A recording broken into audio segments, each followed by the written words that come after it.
잠수종과 나비라는 어떤 책에 제가 스토리를 하나 말씀드려볼게요. 장 도미니크 보비라는 프랑스 어떤 한 분이 계셨어요. 이분이에요. 남자분. 이거는 영화의 한 장면이에요. 저는 영화를 보지는 않고 책을 봤는데, 이분이 어떤 분이냐면 엘르라는 여자들 패션 잡지 아시는 분 못 들어봤어요? ELL이라고 되게 유명한 잡지예요. 여성들 패션 잡지에서는 엘르라는 잡지가. 그러니까 이게 세계적인 잡지이기 때문에 이 세계적인 잡지의 그 첫 화면에 어떤 여성을 모델로 세우나 이런 게 이 편집자 장 도비니크 도비가 하는 일이에요. 여기가 쉽게 보면 되게 잘 나갔던 직장인이죠. 이분 되게 쾌활했어요. 도미니크 보비는 직장생활을 했지만 쾌활하고 되게 활동적이었고, 이 장면은 영화에서 어떤 장면이냐면 직장생활을 하는데 정말 비싼 차를 하나 산 거야. 쉽지 않거든요. 비즈니스를 하는 사업을 하시는 분은 비싼 차를 살 수 있어. 돈을 잘 버니까. 근데 직장생활에서는 비싼 차를 사기가 쉽지 않아. 근데 좀 잘 나가다 보니까 이 사람은 벤츠를 하나 산 거야. 그래서 자기가 막 그 책에는 이래요. 내 인생에서 나는 다 이룬 것 같다. 직장생활하면서 이렇게 벤츠를 내가 샀다 하면서 막 드라이빙을 하는 장면이었어요. 그런데 이분이 어느 날 뇌졸중에 걸려요. 뇌졸중으로 쓰러진 거죠. 그런데 20일 만에 깨어나요. 이틀도 아니고. 거의 뭐 죽음의 확률이 높아진 거죠. 그래서 뭐 이분이 이런 얘기를 합니다. 몸은 잠수종에 갇힌 것처럼 꼼짝도 못하는 시세. 잠수종이 뭐냐면 다이빙벨이라고, 물에 들어갈 때 우리가 이렇게 이 앞에 이렇게 이것만 보이게 이렇게 해서 위에서 이렇게 내리면 쭉 내려가는 거. 느낌은 좀 그림은 그려져요? 안 그려져요? 그러니까 이 그림 보면서 안 느껴져요? 느껴지죠? 그러니까 물 밑에 뭔가 작업을 하러 갈 때 위에서 이렇게 그 안에 들어가서 쭉 밧줄로 내리면 그대로 내려가요. 그러니까 뭔가 다른 행위를 할 게 없어. 그냥 위에서 올려주면 올라가고 내려가면 내려가는 정도. 이게 잠수종이거든요. 다이빙벨이라고도 하고. 근데 이분이 이렇게 20일 만에 그러니까 깨어났는데 이때가 43살이에요. 가장 일 열심히 해야 할 나이들이죠. 또 아이들도 있는 나이들. 근데 이분이 갑자기 깨어나자마자 어떤 상태가 되냐면 딱 왼쪽 눈만 깜빡일 수밖에 없는 상태로 변해 있어요. 그렇게 쾌활하고 잘 나가는 이런 멋진 직장인이었는데 요것만 움직일 수 있었던, 왼쪽 눈만. 다른 건 다 마비. 예. 이건 영화의 장면이죠. 그러면서 책에 이런 얘기가 나와요. 일주일에 한 번 목욕도 내게 절망과 한의를 동시에 안겨준다. 어떤 이제 그 간호사들이 이렇게 목욕을 시켜주나 보죠. 몸이 욕조 속에 잠기는 감미로운 순간이 지나면 순식간에 물장구를 칠 수 있었던 지난날에 대한 향수가 엄습한다. 아무것도 이제 지금 못하니까. 따끈한 차나 한 잔의 위스키, 혹은 감칠맛 나는 책이나 수북한 신문 더미를 벗삼아 발가락으로 수도꼭지를 조절해가며 욕조에 오랫동안 몸을 담그곤 했었다. 목욕의 즐거움을 상기할 때만큼 현재 내 상태가 비참하게 느껴지는 순간은 많지 않다. 아무것도 할 수 없으니까. 목욕도 누가 시켜줘야 이렇게 가능한 거니까. 정말 비참하다라는 거죠.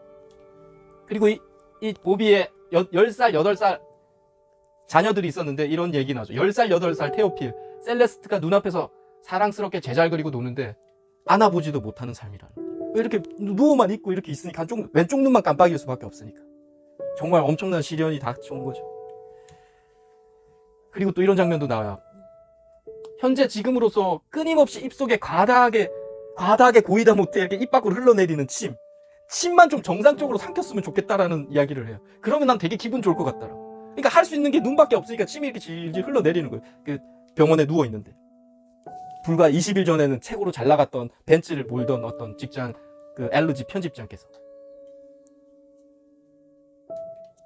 그러면서 이런 얘기죠. 아들 테오필 녀석은 침대 자기 그 병원에 바로 옆에 있겠죠. 50cm밖에 안 되는 거리를 두고 얌전히 앉아 있는데 나는 아빠이면서 손으로 그 녀석들의 수많은 머리털을 한번 이렇게 쓰다듬지도 못한다는 거죠.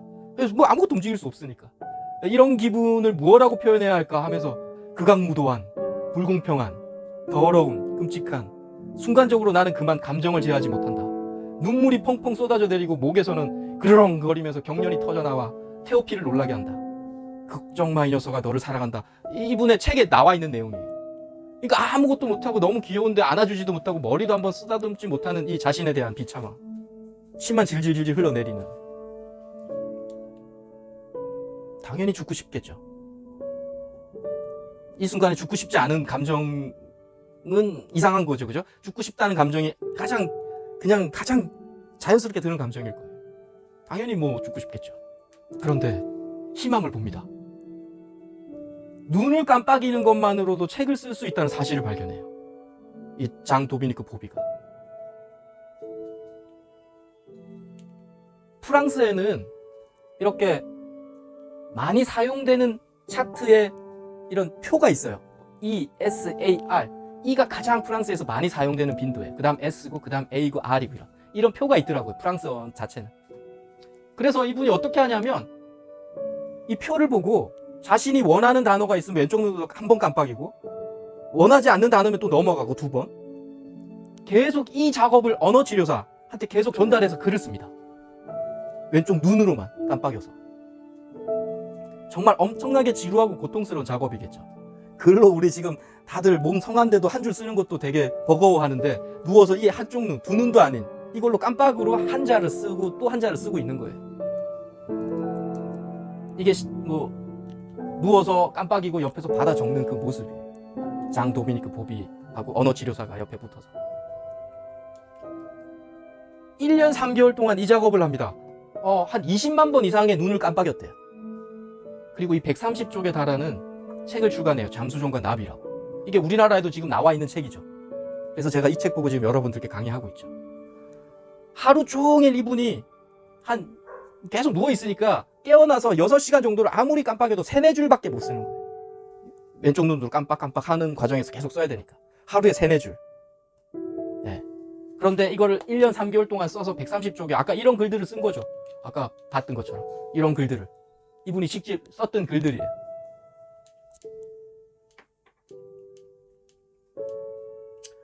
이런 얘기도 또 나옵니다. 왼쪽 눈 말고 멀쩡한 게 나한테 2개가 더 있다.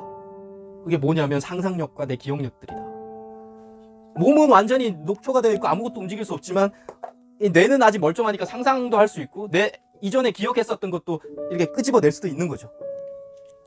그래서 이런 얘기가 글에 또 나옵니다. 상상력 하면서 내가 잠수정에서 벗어날 유일한 수단이다. 뭐든 누구든 어디든 다 상상할 수 있다.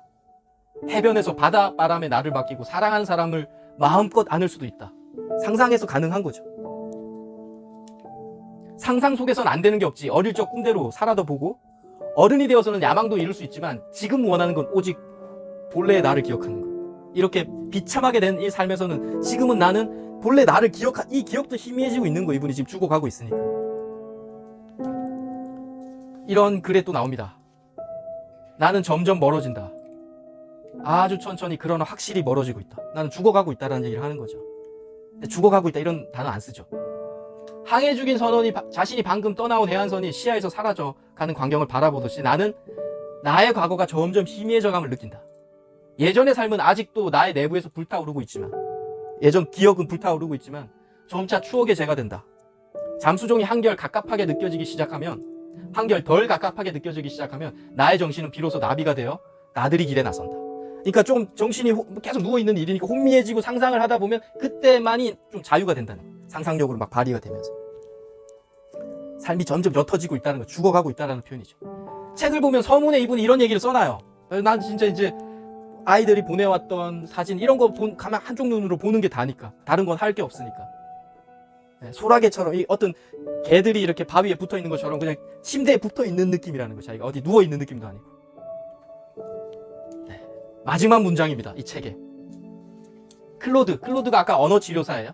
클로드가 인쇄체의 확실한 필체로 우리의 이야기를 써내려간 청색 겉장의 큼지막한 공책, 여분의 볼펜으로 가득 찬 학생용 필통, 가래를 뱉어야 할 경우에 대비해서 쌓아놓은 휴지 뭉치, 커피를 마시러 가기 위해 클로드가 가끔씩 동전을 꺼내는 빨간 지갑 가운데 지퍼가 열린 틈새로 호텔방 열쇠, 지하철표 한 장, 4등분으로 접힌 100프랑의 지폐 한 장이 보인다. 낯익은 풍경을 대하며 나는 막막한 심정이 되어 생각에 잠긴다. 열쇠로 가득 찬 이 세상에 내 잠수종을 열어줄 열쇠는 없는 것일까? 나는 다른 곳에서 구해보아야겠다. 나는 그곳으로 간다. 이제 죽는다. 이 현상에서는 나는 이제 더 이상 삶의 희망이 없고 죽는 게 확정이 되니까 난 다른 곳으로 간다라고 하면서 이제 마지막 문장으로 끝내요. 제가 어른들 강의할 때 이 문장을 하면서 여기서도 다 사실이죠. 이분은 편집장이니까 LG 편집장이니까 글을 되게 잘 쓰시는 분일 거예요. 그냥 추정해도 여기에서 감정이 들어간 곳이 맨 뒤밖에 없어요. 맨 앞에는 다 청색 겉장에 공책, 여분의 볼펜으로 가득 찬 학생용 필통, 호텔방 열쇠, 100프랑의 지폐 한 장 다 사실이죠. 그냥 있는 거 보여, 왼쪽 눈으로 보이는 거 그냥 그대로 쓴 거예요. 그죠? 그리고 맨 마지막에 나는 다른 곳에서 구해보아야겠다. 나는 그곳으로 간다. 이런 게 하나의 의견들 정도죠. 그죠? 예. 이게 정말 처참한 상황에서 글을 쓰겠다고 이분이 왜 했을까요? 아니, 이렇게 누워있기도 힘든데 이 상황에서 글을 쓰겠다고 왜 했을까요? 예. 뭐 의도는 어떤지 모르겠어요. 제가 이 책을 봤을 때 이분이 왜 썼는지 모르겠는데 그냥 제가 생각할 땐 이런 거예요. 자신의 과거를 기억하고 싶고, 아까도 문장에 나왔던지 자기의 이렇게 다치기, 그러니까 이런 병이 나오기 전에 쾌활했던 상황을 찾고 싶었던 거예요. 의식 상상력으로라도. 그래서 또 현재 자신의 모습을 세상에 좀 외치고 싶었던 게 아닐까라는 건 제 생각이에요. 그러니까 보통 우리는 비참해지면 나서기 쉽지 않아요. 여러분들 아직 그런 게 좀 없을 수 있는데, 어른이 됐는데 동창회 같은 데는 잘 나가는 애들은 나오지만 잘 안 나가는 애는 안 나와. 그게 왜냐면 내 상황이 별로 비참하기 때문에 어디 누구한테 보여주고 싶지 않은 거예요. 그런데 도미니크 보비처럼 정말 처참해지는 순간에, 아무것도 할 게 없는 순간에 여러분들 방금 말씀하신 것처럼 뭔가 어필하고 싶은 거예요. 나 이렇게 해도 살아라는. 어떻게 보면 인간의 본능인 거예요. 뭔가 자기를 표출하고 싶은 거예요. 강의를 하든 영상으로 뭔가 이야기를 하든 글로 뭔가 남기는 거는 어떻게 보면 인간이 가진 본능이에요. 나 이런 인간이야.